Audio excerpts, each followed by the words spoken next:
Welcome back to the channel. I've got a new project here.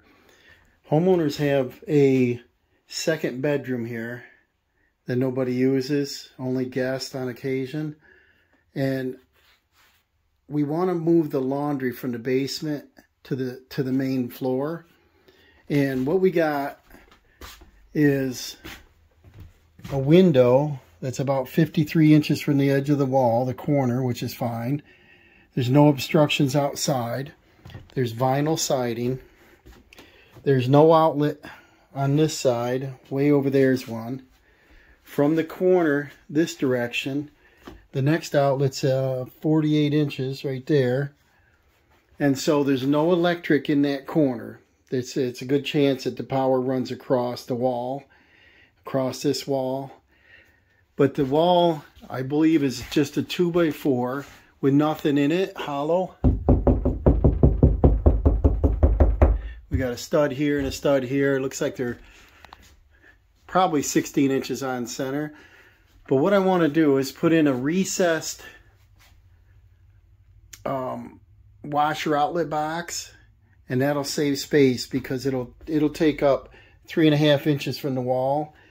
We have 53 inches from this wall to the footboard, and we have 30 inches from the wall on this side, and the 30-inch door coming in. So I believe we can get a stackable unit in here. Ideally, if the doors hinge on the left side, have them swing this way. That way they can use the bed to fold their clothes, stack the clothes, whatever. And I want to vent it straight out the wall. So that way it would, vent straight out, be real short. It would dry quick. So I would need a 4-inch dryer duct and hood outside. And then we got to run 220 volt, 30 amp circuit up here.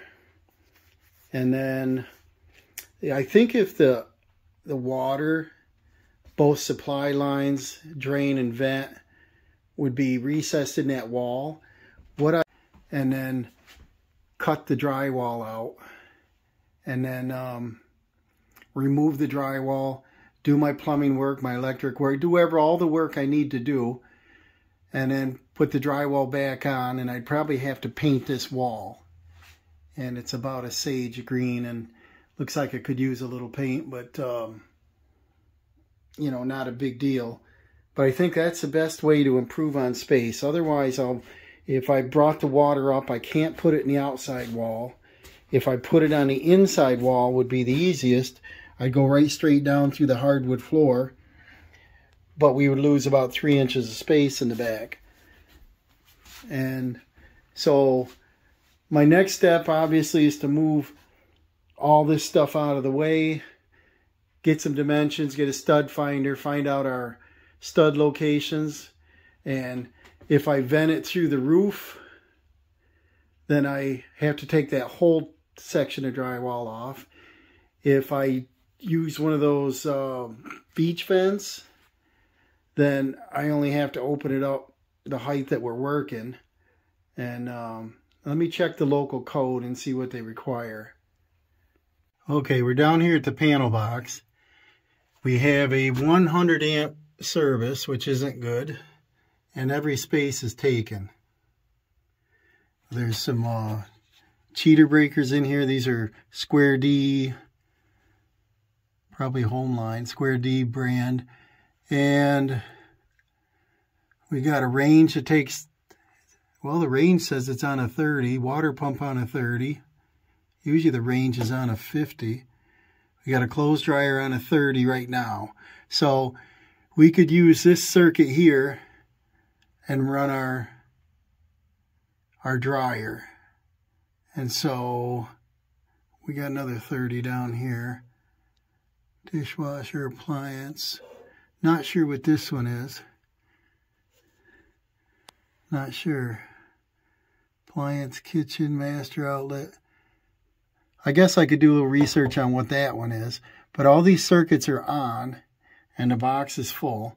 So we'll probably be using an existing dryer outlet. And we've got a drop ceiling. And so that's good news. We can bring the wire across. We got a center beam over there. So we got to go over top of that. And then we'll go measure where the 14.5 feet is. All right, this is the existing laundry room in the basement. We've got copper 1/2 inch, that's good. I don't know what the junction box is, but we got a 3-inch outlet. You got a 2-inch trap. So we'd have to, what do we have to do? We may have to change this trap and figure out, there's no room in here to shorten this. That fitting's out inside there. But what we'll do is we'll figure out how to drain the water from upstairs into this same drain. It goes out into a septic system. And this has stainless lines, which I like. But I think I'm going to be using PEX. So we need to go up and follow what's in there. And this laundry room is 11.5 feet. So we're going to be 3.5 feet over into the next room, which is another bedroom. And this is the heat duct, so we'll have to go over top of that too. Okay, we're into this basement bedroom. The laundry room's on that wall. We're 3.5 feet inside here is where our wall is. So it looks like I got to remove these 2 ceiling panel tiles, and I'll see what we got for access up there, and this might tell us if there's anything in the way like electric or plumbing. Okay, with these ceiling tiles removed, we've got 2x10 joists, probably 5/8 plywood. We got 1 14-2 wire that goes up to this first outlet. So that tells me that the wall plate must be sitting right here. I'm looking at all these nails, and those are for the hardwood. Normally they do a wall plate right on top of the joist. So, to figure this out a little bit, but I believe we're going to be right here is where our outlet is, 4 feet for the end of the building. And then with the 2 bays I want to open are going to come out to about 32 inches. So we should be coming right through here with our plumbing supply and drain. And we got a 2x10 and we got to go that way. And so because this is a finished ceiling, we're going to have to drill through the 2x10, and we got to stay up at least at 1/3 of the way. And it'll be 1.5 inches. And we got to go through 2, 3 of them.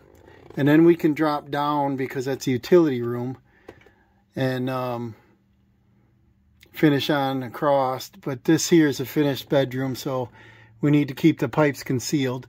Ideally, if we could run the water out this way and drain off the other end of the house, but there's a lot of obstructions. There's another room out there. There's a beam down the center. There's a heat duct. So I think we'll be getting our water supply and drain from this end. Now, just on the other side here in the laundry room, this ceiling drops down about 5 inches. So it looks like I could run my pipes across this ceiling pretty much most of the way. And there's one panel that's missing. I don't think it ever had one up there. Maybe, but I don't know. Hasn't been up there for years anyway. But if I could run my pipes over through here and down out, would be the simplest. 1/4 inch a foot, and I've got about, I think it was 11 feet. So might be able to just about make it here.